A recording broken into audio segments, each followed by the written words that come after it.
Welcome to Fireside Legends. Lean in closer to the hearth, friends, and make sure the logs are piled high.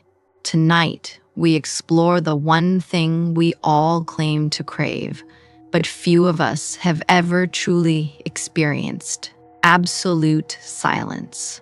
The wind outside may be biting, but the true cold is the one that settles in the mind when the world goes still.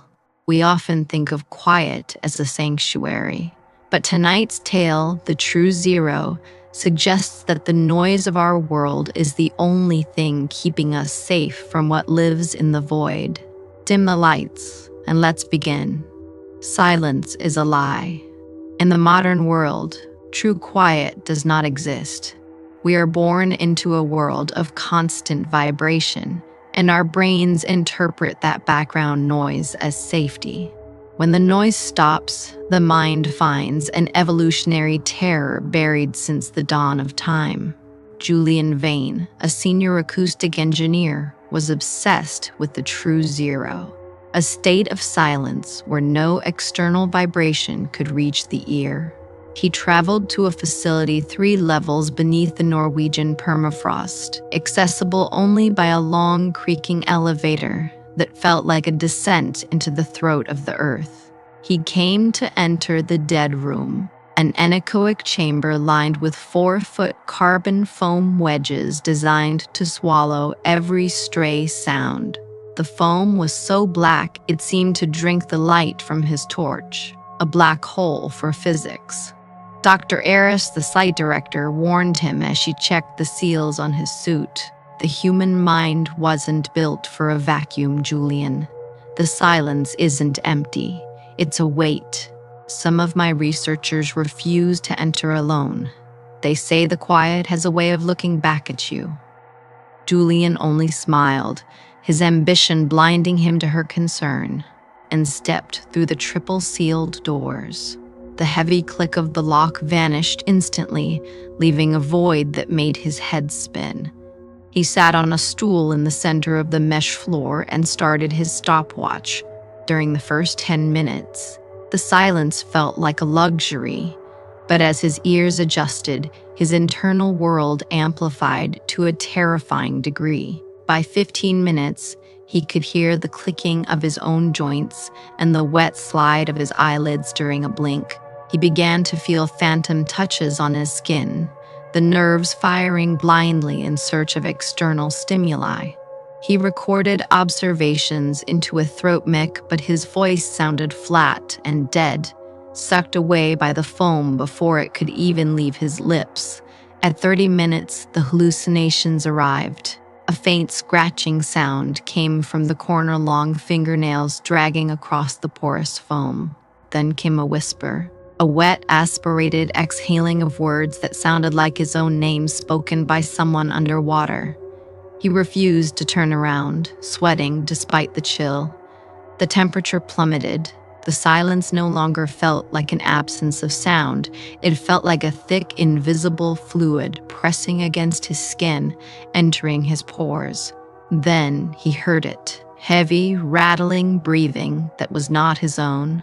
It was a rhythmic, wet sound that vibrated the very stool he sat on. When Julian held his breath, the other lungs continued their slow, agonizing cycle. At 45 minutes, Julian turned on his torch.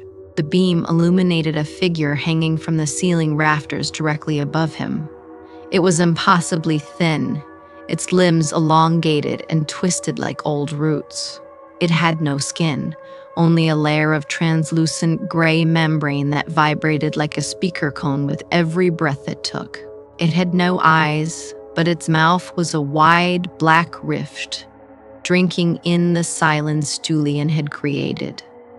The creature was a parasite of quiet, a being made of frequencies we are never meant to hear. The creature drifted down, its movements defying gravity.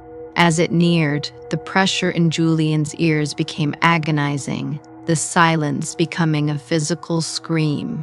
It reached out a spindly, bone-white finger and touched his forehead. Julian didn't hear a sound. He heard a thought that shattered his sense of self. Finally, a place where I can be heard.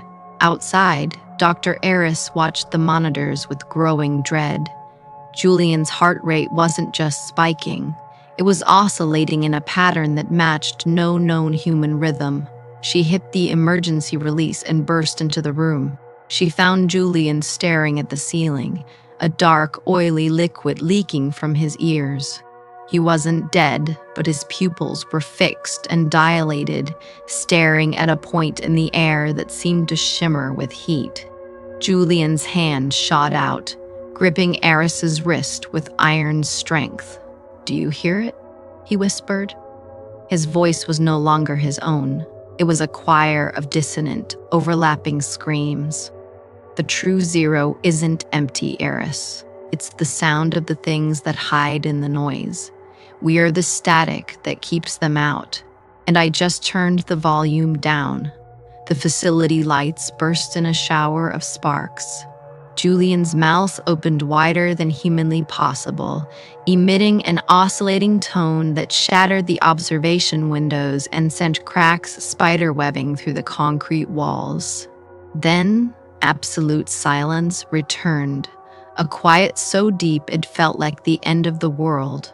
The noise of our lives is a shield, a protective layer of static that keeps the great silence from noticing us. We complain about the traffic and the hum of electronics, but they are the lullabies that keep the monsters asleep. When the rescue teams excavated the vault, they found only gray dust and twisted metal. Julian Vane had simply vanished. Eris was found miles away on the ice, her eardrums vaporized and her mind a hollow shell. She never spoke again, but on quiet nights, those near her said they could hear a low, rhythmic humming vibrating inside her chest, as if she were a radio tuned to a dead station. The dead room remains buried under the ice, a tomb for a man who wanted to hear too much. But when the wind stops in the nearby villages, people claim to hear a voice on the air that has no source.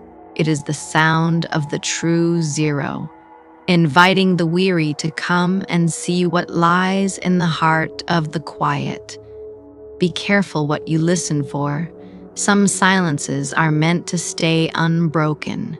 Thank you for joining us at Fireside Legends. If this story made the silence in your room feel a little too heavy tonight, be sure to hit that like button and subscribe to keep our fire burning against the dark. Have you ever experienced a silence that felt like it was watching you? Tell us your story in the comments. Keep your ears open and your fire bright, for you never know what the quiet is trying to say. Good night.